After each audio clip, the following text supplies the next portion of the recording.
there I was.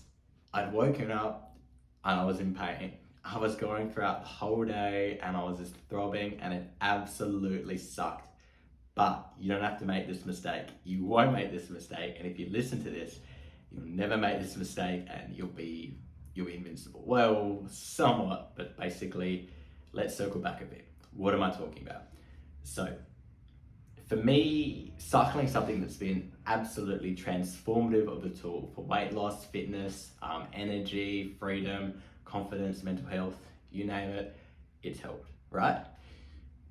But there's one thing I wish I knew when I started cycling, and that is, or was, that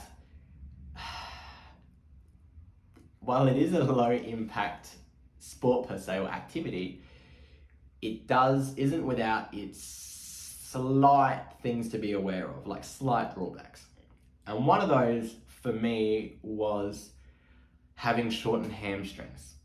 Because what effectively happens when you cycle, you're going through a repetitious motion, right?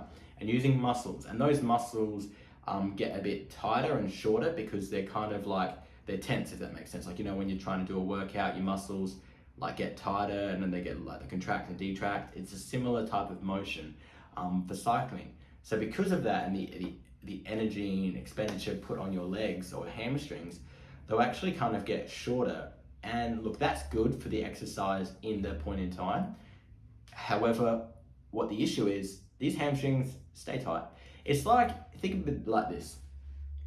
You know when you leave a room and you you leave a light on and you're like, think you turn it off, you come back home, you're like, oh, I left the light on. It's just like so annoying and you're just like, you're drained. It's a sort of similar thing, except imagine that when that light's on, it's kind of like a humming pain or like a humming.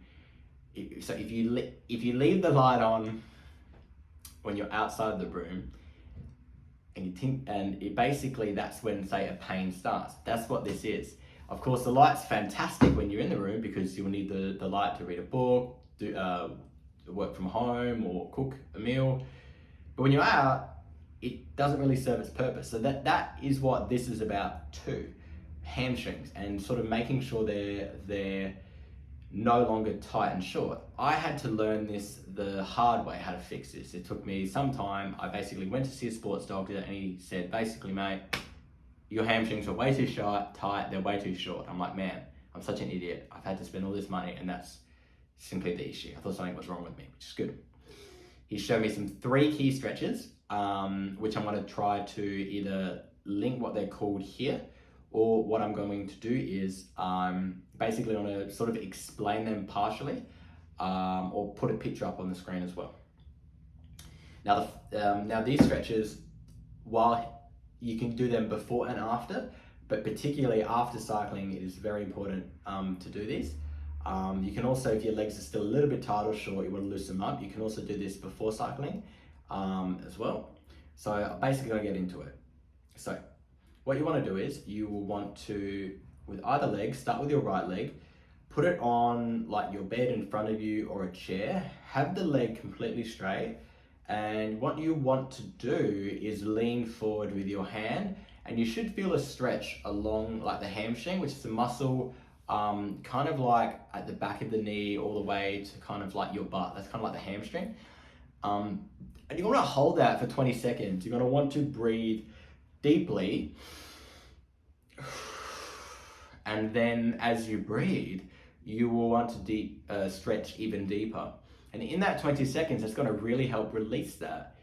Then there's you want to repeat that on the left leg or the alternating leg. So again, straight left leg, 20 seconds.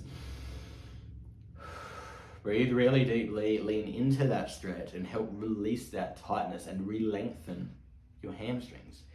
So that's the first set. What you want to do effectively is 5 each of those. So 5 on the right, hold for 20 seconds. On the left, 5, hold for 20 seconds. All right, cool, fantastic. Next stretch. Almost the exact same, except with this one, you want to have your knee slightly bent. So if your knee's like, say that, you want to have it like kind of that when you're doing the stretch. And that will kind of unlock a stretch more deeper behind your knee, which is kind of where I could feel the pain of the hamstring, back when I could feel this pain.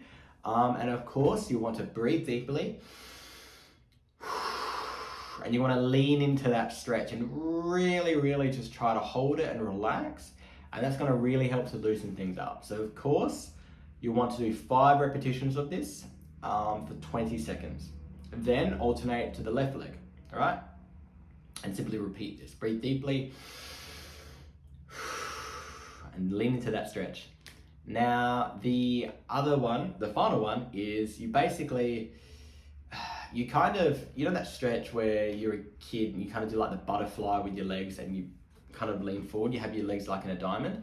It's sort of like that, but what you can do is you can put your leg on the bed or side of the bed or a chair, and you'll basically want to stretch forward, and this will kind of really help to unlock the hamstring that's more where your groin is.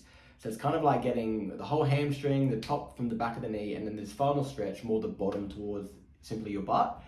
And of course you want to breathe deeply for that, feel that stretch, do it 5 times, 20 seconds, and then go to the other leg. Now it's kind of boring in terms of this is simply the fix, but seriously, I swear, I thought I was just going to be in so much pain and this would never go away and I'd never be able to enjoy cycling. But by having this video so early on and you're appreciating this, you'll be able to benefit and be able to actually recover and cycle pretty much every day, which is, I think, phenomenal. Without any pain, without any worries, you'll just be able to enjoy it. Simply have to follow this stretching routine. Look, it's non-negotiable. You must do it. I do it. You should do it as well. It's worked fantastically for me. Because look, there's been times where before this, I used to ride with a bunch of friends and my legs would be in so much pain, I'd have to tell them, look, I can't ride with you today. And that was really, really hard. You know, there's been times where I planned a whole ride out the night before and the next day I've been in pain because I haven't stretched them. And this is again before knowing it. So it basically is your insurance policy. This stretching, if you're into cycling, is your best insurance policy. It's free, it's easy.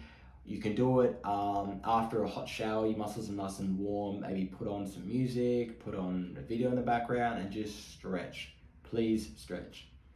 So basically that's it.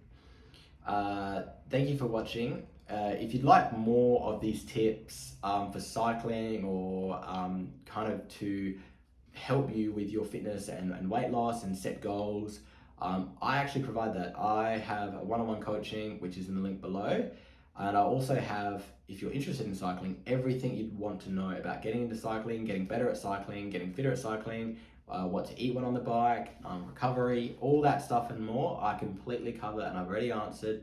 And I'd love for you to click on that and start kind of have the benefit of this ebook, which I've created. It's 160 pages and I think it's absolutely phenomenal. If you could click that if you're more interested. Otherwise, simply follow me on this journey and you'll get some fantastic tips along the way and you'll be inspired to go about your change in a way that's going to be sustainable. You won't have injuries. You'll just be able to go in, day out, and just have incredible results.